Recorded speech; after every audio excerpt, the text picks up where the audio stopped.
అయితే మా ఈ సభలో భాగంగా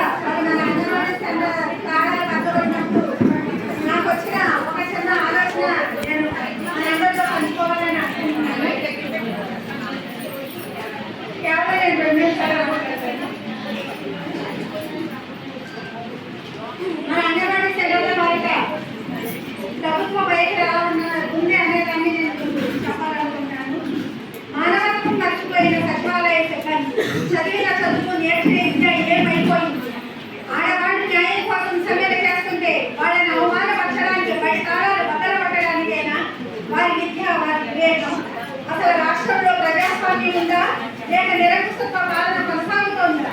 బ్రిటిష్ వాళ్ళ పరిపాలనలా రెడ్డి గారి పాలన కొనసాగుతుంది. పశు ఆరోగ్యం చూస్తే పశువుల డాక్టర్లు, మహిళల ఆత్మాభిమానాన్ని కాపాడే మహిళా పోలీసులు, విద్యా వ్యవస్థను పరిరక్షించే విద్యా కార్యదర్శులు, గ్రామాన్ని సంరక్షించే సచివాలయం, ఈ మొత్తం వ్యవస్థ కూడా ఈ రోజు ఏం చేస్తుంది?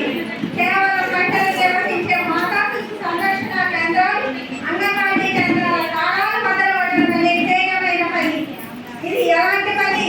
త్రిపులార్ సినిమాలో రామచరణ్ ఎన్టీఆర్ని కొట్టినట్టు, పాము తన గుడ్లను తానే దిగినట్టు మన వాడి మనల్నే మోసం చేయడం, మన ఇంటి తాళం పక్క వాళ్ళ చేతికి ఇవ్వడం, ఇవన్నీ ఎందుకు చేస్తుంది గవర్నమెంట్?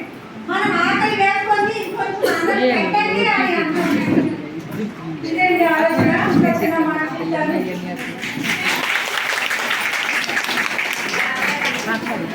అక్కలాగా చెల్లెలాగా జగన్